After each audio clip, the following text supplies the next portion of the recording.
Assalamualaikum, selamat sejahtera. Saya ucapkan kepada Encik Buja dan juga rakan seperjuangan saya.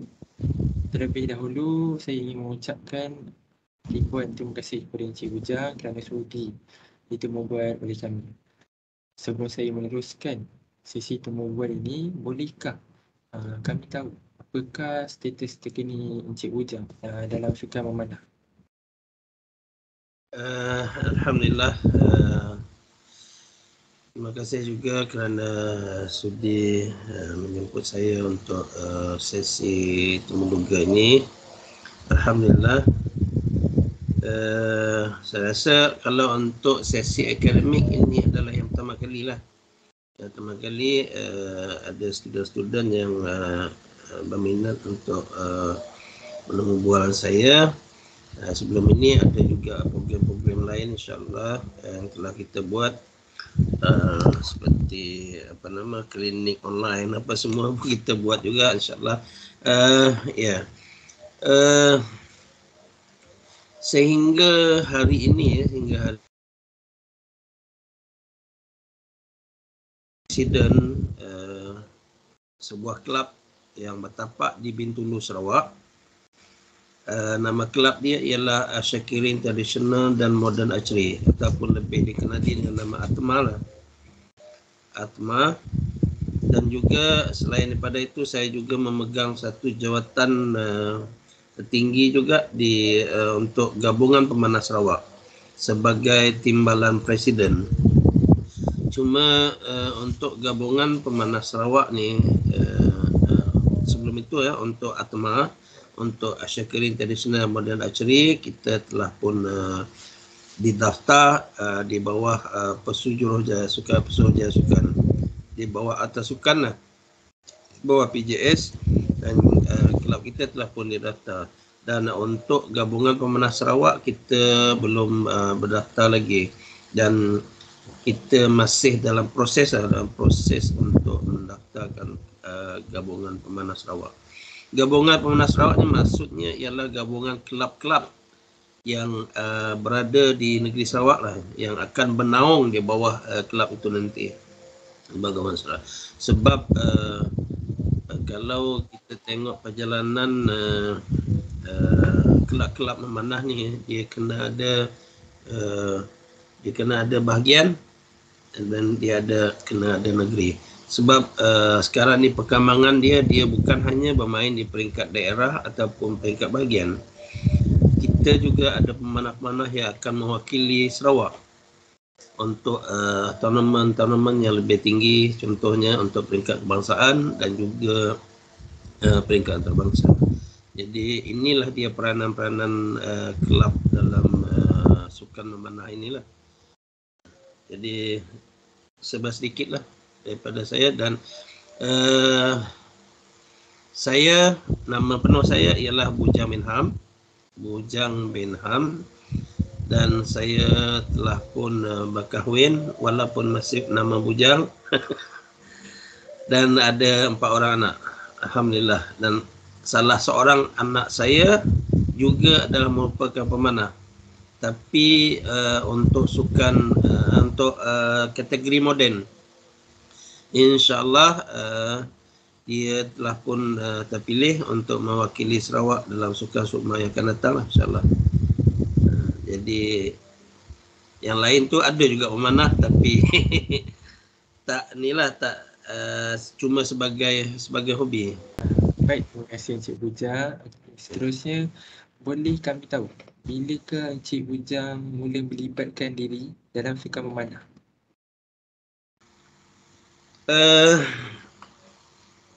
Mula-mula memanah ni kita dekat Bintulu, di Bintulu.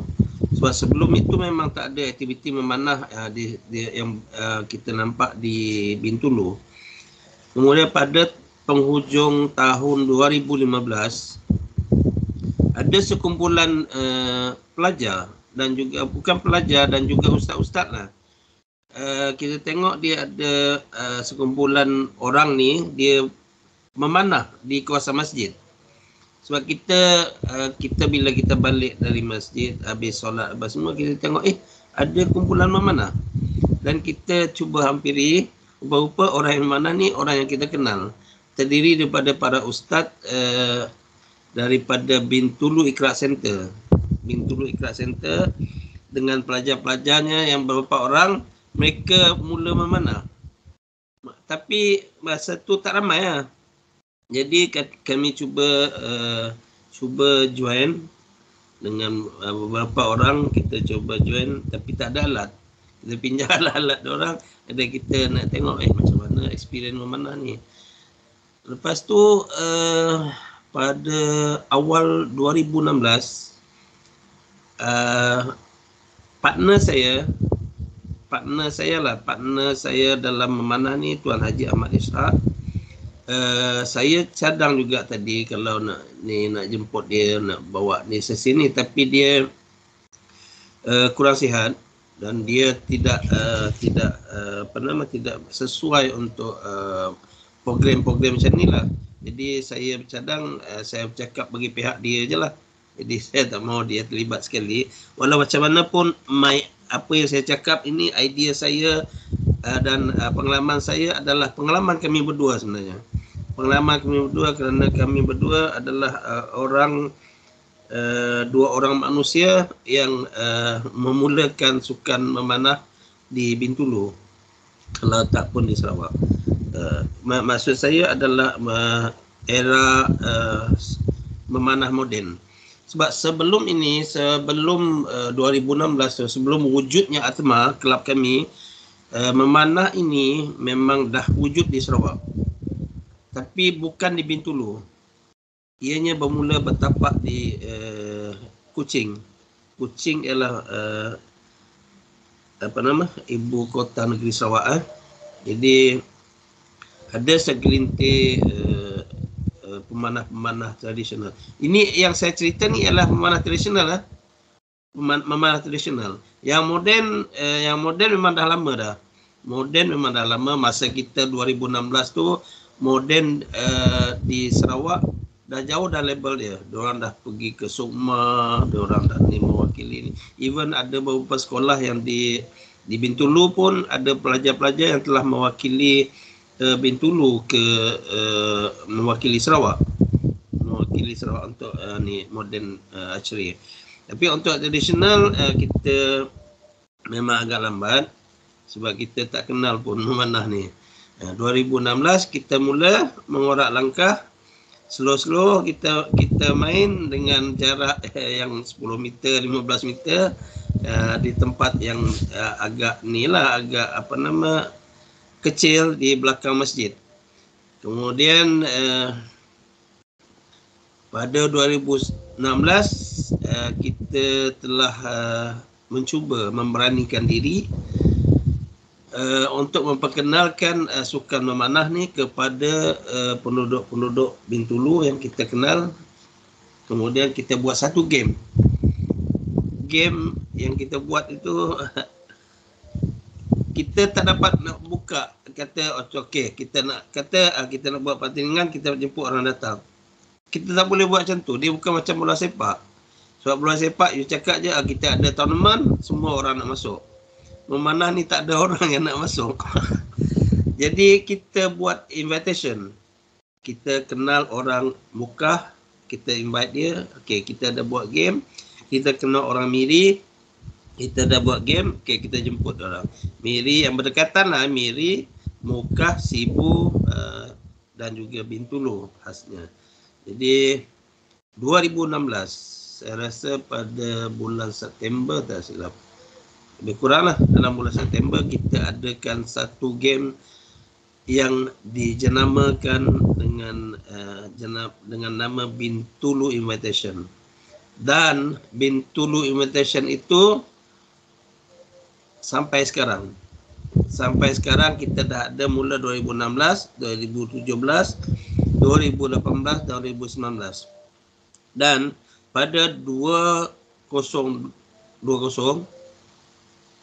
pandemik memula ni bertapak di negara kita, semua kena kuarantin. Jadi aktiviti mana kita berhenti sekejap. Kita ni walau bagaimanapun Atma pada masa itu kita telah berbincang, kita tengok sebab masa tu aktiviti mana masa pandemik saya cerita pasal pandemik, dia macam tiba-tiba down, tak ada aktiviti semua, bola pun tak ada, semua tak ada.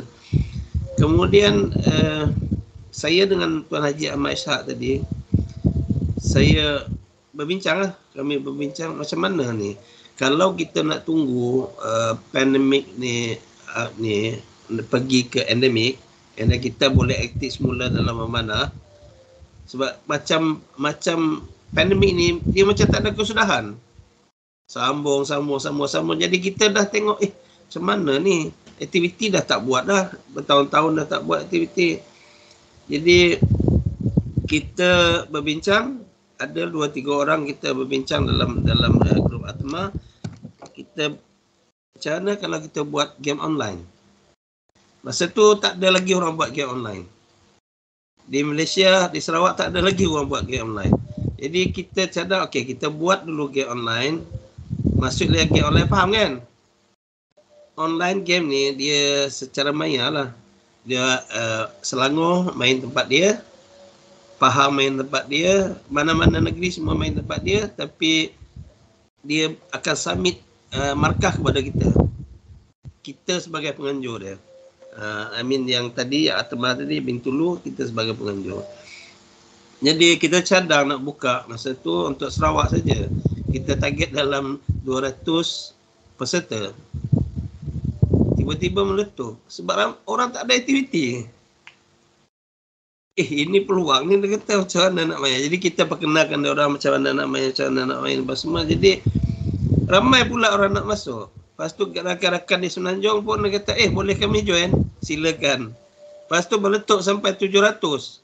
Dalam seminggu pembukaan pendaftaran tu 700 lebih peserta. Lepas tu sahabat-sahabat dari Semenanjung pula tanya, dari Indonesia dan Brunei, boleh kami join?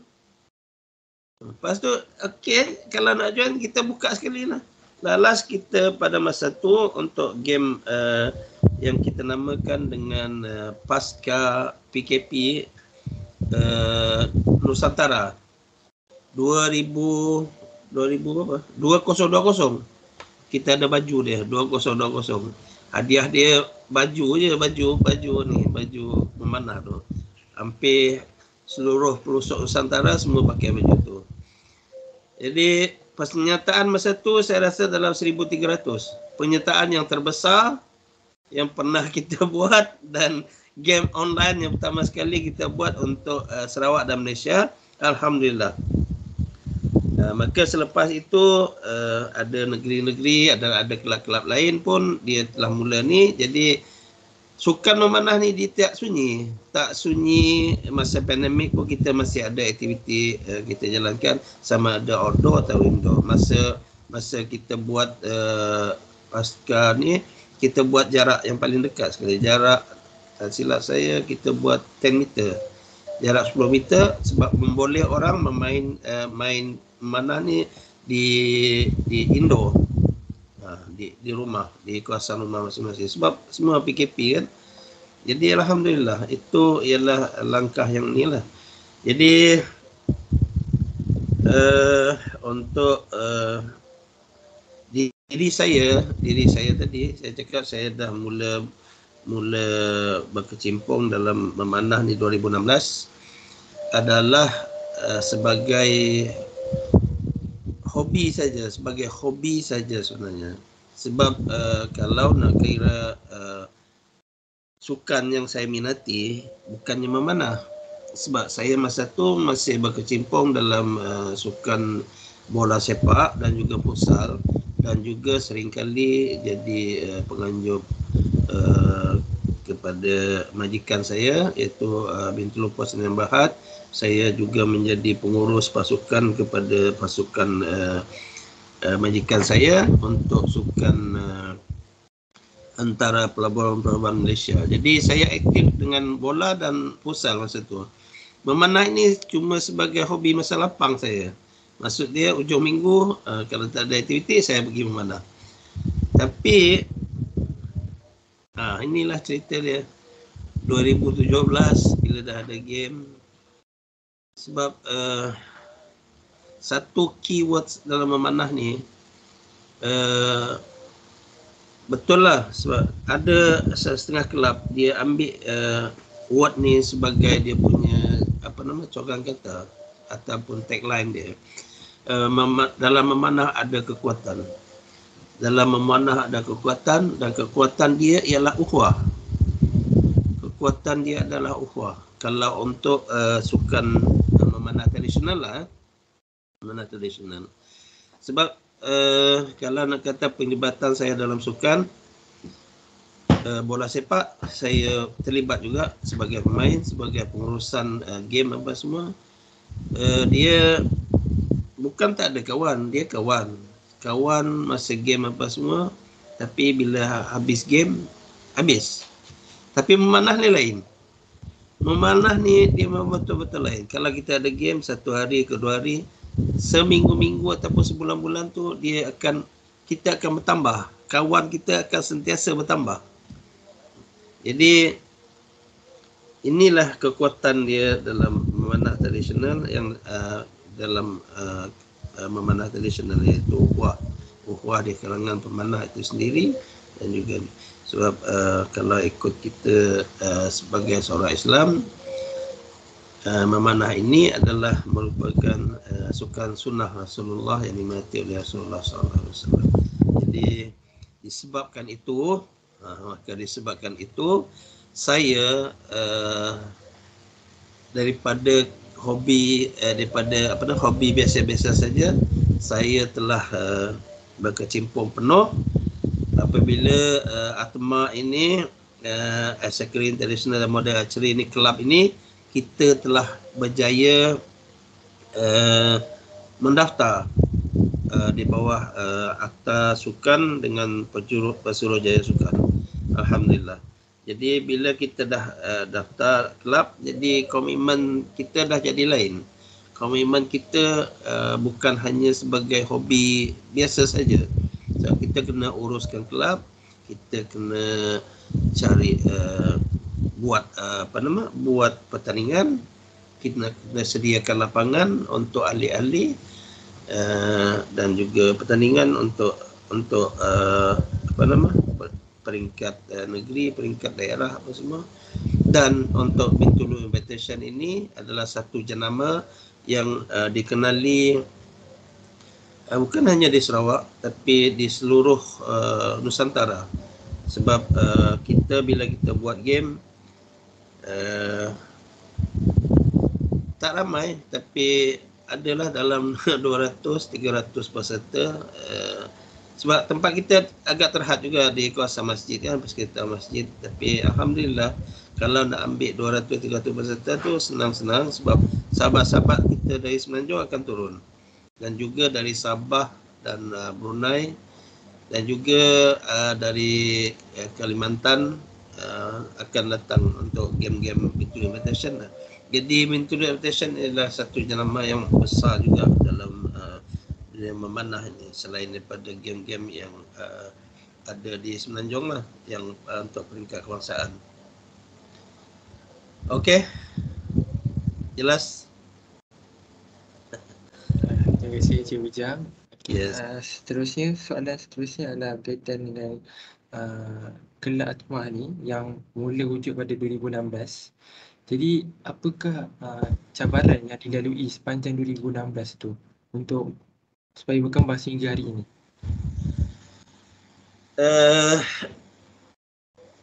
Cabaran tu tak adalah sangat. Cuma sebab untuk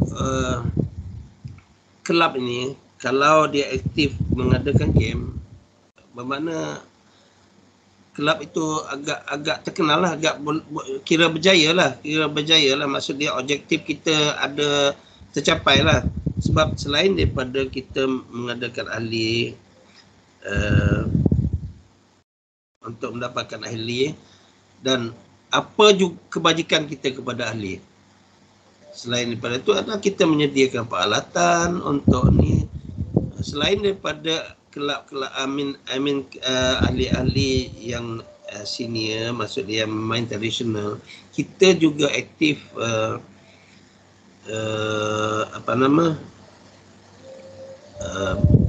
kita juga aktif dengan sekolah-sekolah di sekitar bahagian Bintulu. Ada 3 daerah. Kita ada daerah Bintulu, kita ada daerah Tatau dan Sebauh. Dan di sana kita telah memain peranan kita, maksud saya kelab Syakirin Tradisional Archery ini, kita memain peranan, sebagian peranan kita menghidupkan sukan memanah ni di peringkat-peringkat sekolah. Alhamdulillah, kalau nak kata Bintulu, sekolah-sekolah dia hampir semua sekolah ada sukan memanah. Kalau tak semualah, tapi setiap daerah dia ada. Sekarang ni tengah aktif di daerah Sebauh Tatau dengan aktiviti memanah. Alhamdulillah. Inilah peranan kita. Tapi cabaran dia, kita suka cabaran dia. Sebab bila ada cabaran, baru kita dapat progress dengan kita punya ni. Cabaran dia taklah berapa ni sangat. Sebab cabaran kalau nak kira penyediaan peralatan, kekangan dia ialah peruntukan.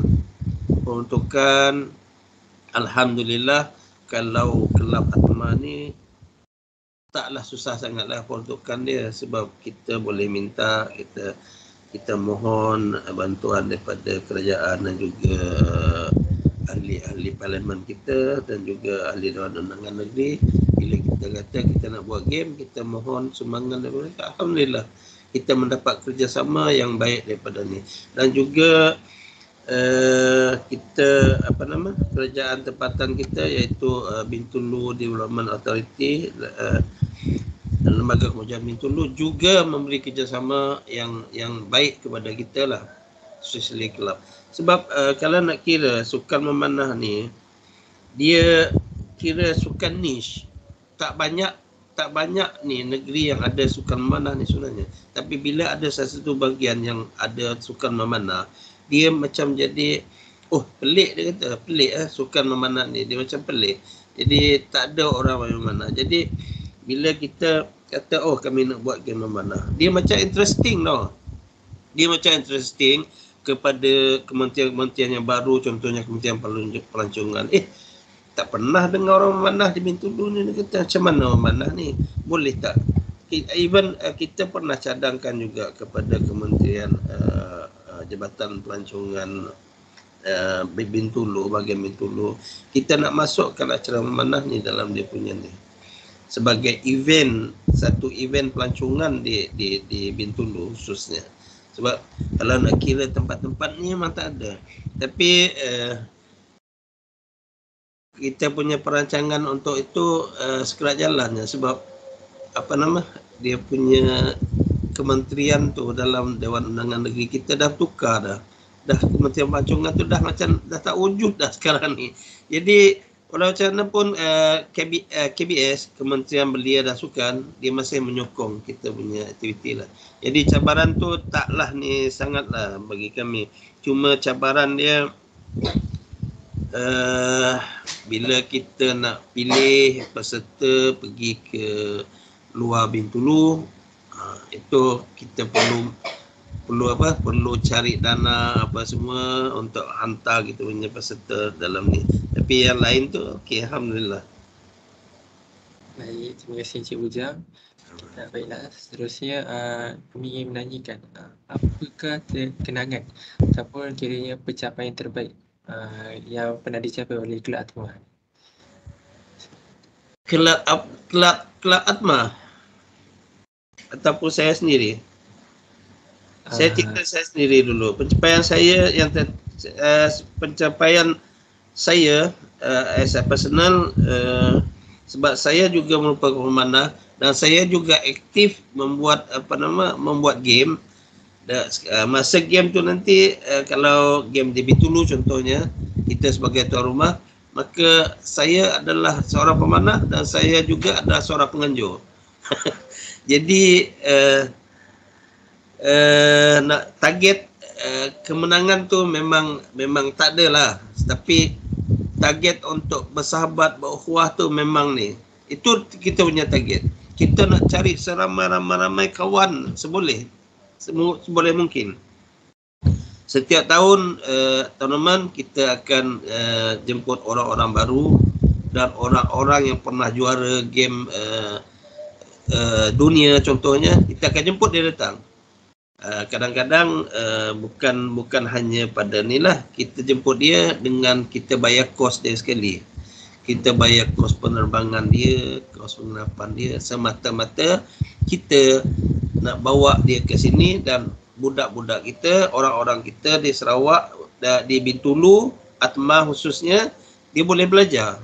Dia boleh belajar dengan ini ialah merupakan juara dunia. Kamu tengok juara dunia sekarang berada di bumi kita. Ambillah ilmu, cedoklah ilmu daripada dia. Ni.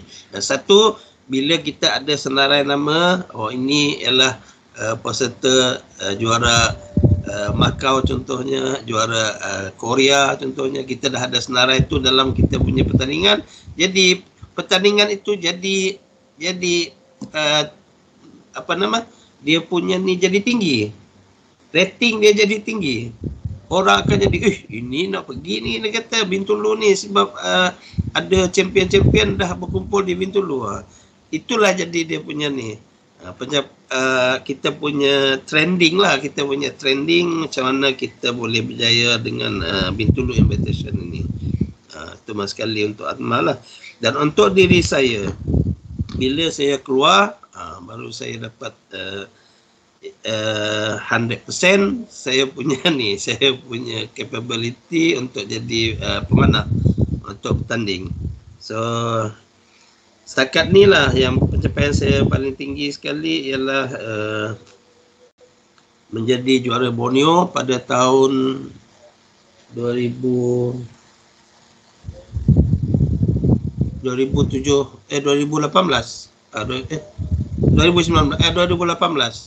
Saya menjadi juara Borneo bila ada game di KK Sabah. Jadi itulah rasanya pencapaian tertinggi saya lah. Dan selain daripada itu, saya pada tiap-tiap tahun akan mewakili Sarawak lah untuk mewakili Sarawak dalam Liga Memanah Tradisional Kebangsaan. Dan satu lagi saya nak kongsi, Atma selain daripada membuat game lokal, kita juga adalah merupakan sebuah kelab yang telah mencadangkan satu game tradisional ni yang dinamakan game Descending Arrow. Game Descending Arrow, di mana game ini kita perkenalkan pada 2017 di Bintulu Invitation, dan pada tahun tersebut juga telah diiktiraf untuk game Liga Memanah Tradisional Kebangsaan, LMTK. LMTK, Liga Memanah Kebangsaan ini kita adakan setahun sekali, dan dia punya dia punya penganjur akan berpindah-pindah. Tahun ni Sarawak, lepas tu setakat ni Sarawak kita dah buat sekali, yang first sekali kita buat Sarawak, Bintulu dia punya tuan rumah, and then the second one is Perak, pernah jadi tuan rumah untuk LMTK yang kedua, dan LMTK yang ketiga dibuat di Johor.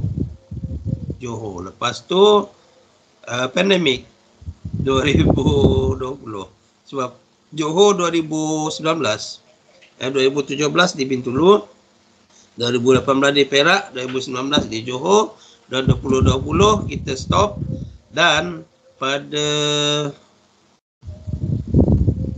2021 tak silap 2021 masih pandemik lagi masih kan? Tak adalah.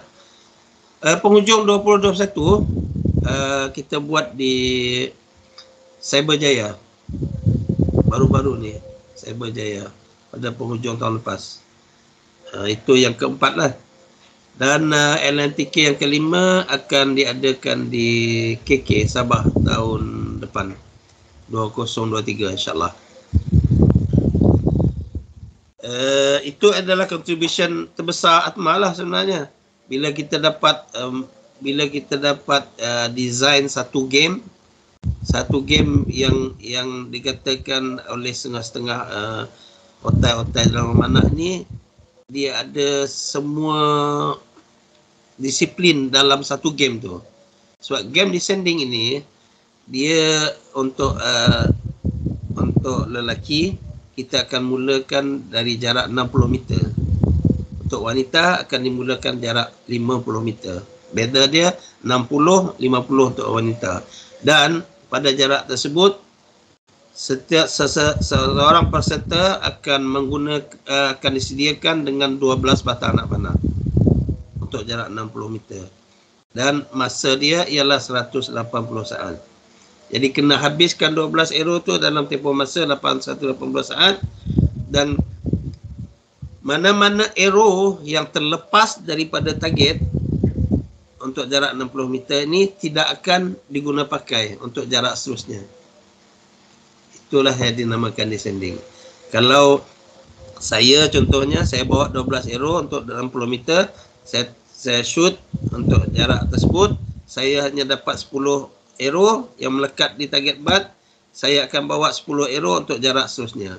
Dan begitulah seterusnya, 60, 50, 40 dan 30 untuk lelaki, 50, 40, 30 dan 20 untuk wanita. So, maksud dia ada skill dalam descending arrow ni yang dinamakan descending arrow, nama game dia yang digunakan pakai untuk game untuk format kebangsaan.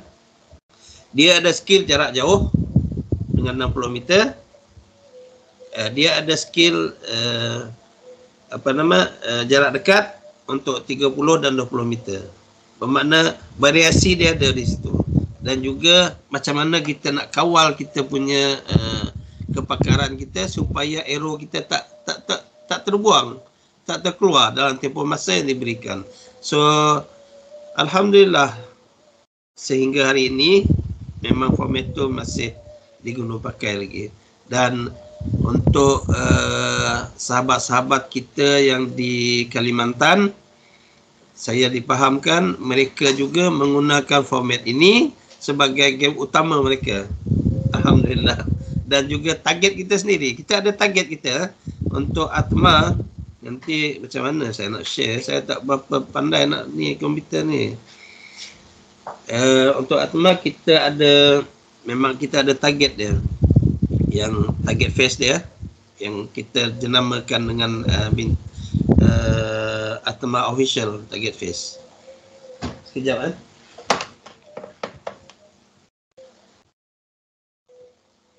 saya tak jumpa lah.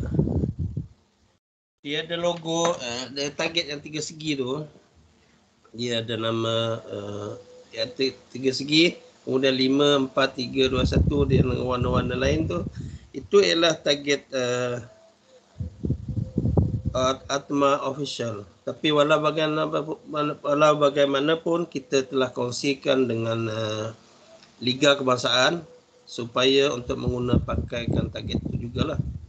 Jadi sekarang ni target itu adalah merupakan target official untuk Liga Kebangsaan juga.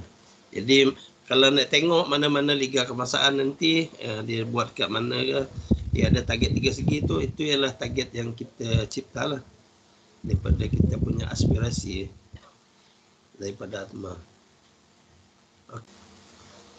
Baiklah, sudah tiba kita di penghujung pertemuan bersama Encik Ujang. Oleh itu, saya ingin mengemukakan soalan terakhir kepada tuan. Sebagai seorang pemanah yang berpengalaman dan berdedikasi, bolehkah Encik Ujang kongsikan sedikit kata-kata semangat untuk menaikkan semangat mahasiswa Universiti Sains Islam Malaysia dalam menceburi bidang memanah? Itu seperti apa yang saya beritahu tadi, memanah ni selain daripada kalau ikut sunnah, selain daripada sukan sunnah yang amat-amat dituntut dalam kita sebagai seorang Islam, Saya ingat itu saja sebenarnya. Bila saya berkecimpung dalam sukan-sukan lain, seolah-olah bukan nak kata sukan lain itu tak bagus. Memang bagus untuk kita punya fizikal dan kesihatan. Tapi untuk memanah ni, dia merangkumi semua sekali. Untuk mental, untuk kesabaran, semua ada dalam tu. Di samping itu, bila kita mencebur dalam sukan memanah tradisional ni, kita dapat pahala pula. Allahu Akbar. Mana ada sukan yang kita sepak bola, kita dapat pahala. Tapi kita memanah, kita lontarkan anak panah kita, kemudian kita berjalan dari satu jarak ke jarak, dari jarak kita memanah ke target itu, ulang alik, kita dah dapat pahala dah. Setiap langkah kita akan dinaikkan satu derajat kita. Itu ialah ni. Daripada hasil kita bergaul macam saya kan.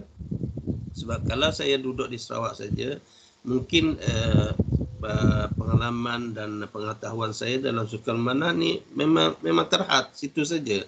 Tapi alhamdulillah bila kita kita explore dengan mengikuti game-game di Semenanjung, sahabat-sahabat kita di Semenanjung jemput datang apa semua, kita secara automatik kita telah dapat satu ilmu yang baru dan belajar daripada orang-orang lama. Kita pun ada orang lama. Saya taklah kata, saya umur saya 61, saya dalam kategori orang lama juga, tapi saya telah membawa tradisional ini ke dalam satu cara pentadbiran tradisional, sukan memanah tradisional secara moden, supaya kita boleh perkembangkan memanah ini di tahap yang lebih ni, bukan hanya dimaksud orang dulu kalau kita memanah untuk kita sendiri saja, untuk ni aktiviti-aktiviti sendiri saja. Sekarang ni kita nak bawa kepada masyarakat umum khususnya, dan juga kepada pelajar-pelajar sekolah rendah, sekolah menengah dan juga pelajar universiti. Alhamdulillah di Sarawak ini ATMA bukan hanya bekerjasama dengan sekolah-sekolah dan juga kelab-kelab ni, kita juga bekerjasama dengan UNIMAS. UNIMAS sepatutnya pada tahun ini bulan Oktober kita akan adakan festival memanah UNIMAS, seperti mana yang telah dibuat di UNIZA dan juga UPM. Kita nak buat benda itu juga berlaku di Sarawak. Sebab kalau kita nak buat di UPM Bintulu, kita ada juga UPM Bintulu, kita tak dapat buat di UPM Bintulu sebab UPM Serdang dah ada. Sebab dia status dia sama kan, dia UPM. Jadi macam mana kita nak bawa benda ni datang ke Sarawak untuk mahasiswa-mahasiswa kita. Jadi mungkin nanti kalau UNIMAS nak buat, mungkin dia jemput ni pelajar-pelajar daripada universiti-universiti lain untuk join the game di UNIMAS. Jadi kita bekerjasama dengan pentadbiran UNIMAS untuk membuat game. Tapi seperti apa yang kita rancang pada Oktober ni mungkin ditunda. Dia akan tunda kepada tahun depan sebab ada proses yang perlu kita ni selesaikan dulu lah. InsyaAllah dia akan jadi kenyataan. Jadi saranan saya khususnya lah kalau budak-budak sekolah rendah contohnya, kalau di Bintulu, kalau dia berkecimpung dalam sukan memanah, InsyaAllah pada hujung tahun bila graduation dia akan naik atas pentas. Sebab satu, secara merit dia akan mewakili sekolah. Satu. Kedua, baik sikit naik atas, dia akan mewakili daerah. Bagus sikit dia akan mewakili bahagian, dan bagus sikit dia akan mewakili negeri Sarawak. Tapi kalau di Sarawak ini InsyaAllah, sebab belum ramai orang mencebur diri dalam bidang sukan memanah ni. Inilah rasa saya bagi tahu, selalu bagi motivasi kepada pelajar-pelajar, inilah peluang dia. Sebab kurikulum dikira dalam untuk pelajar-pelajar kan, sama ada sekolah rendah atau sekolah menengah. Begitu juga di peringkat universiti. Jadi amat digalakkan kalau anak saya pun, itu yang saya bagi tahu tadi, anak bongsu saya dia full time archers. dia dah habis sekolah apa semua, sekarang dia full time archers. Saya suruh dia berkecimpung dalam sukan memanah. Habis sukan nanti kalau dia dah wakil sukma apa semua, kalau ini dia kena pergi ke level lain lagi, mungkin jadi jurulatih ke apa. InsyaAllah. Itulah dia punya ni. Dia punya kerjaya nantilah. Sama ada nak jadi ni, memang kerjaya dia ke arah itu. So, itulah motivasi yang saya harapkan kepada pelajar-pelajar universiti khususnya, supaya lebih minat untuk menceburkan diri dalam sukan memanah, sebab dia adalah secara individu. Kita bawa kita sendiri. Kalau bola sepak, kita tak boleh tendang bola seorang. Dia kena cari 10 orang yang lain untuk jadikan satu tim 11 orang. Memanah ni ada alat, ada lapang sasar, bawa boh, kita pergi sendiri. Cuma kita perlukan jurulatih yang betul apa semua. Kalau benda tu dah ada, insyaAllah memang kita dah boleh berlatih sendiri apa semua, dan untuk menguatkan jati diri sendiri dalam diri sendiri, insyaAllah. Baiklah, dengan itu berakhirlah pertemuan kita bersama Encik Bujang. Ringkas, padat dan banyak maklumat yang kami perolehi dari pertemuan ini. Ribuan terima kasih kepada Encik Bujang, dan mohon jika ada kesilapan daripada kumpulan kami, setitik terima kasih sekali lagi kami ucapkan kepada Encik Bujang. Sekian, terima kasih. Assalamualaikum. Waalaikumsalam warahmatullahi wabarakatuh.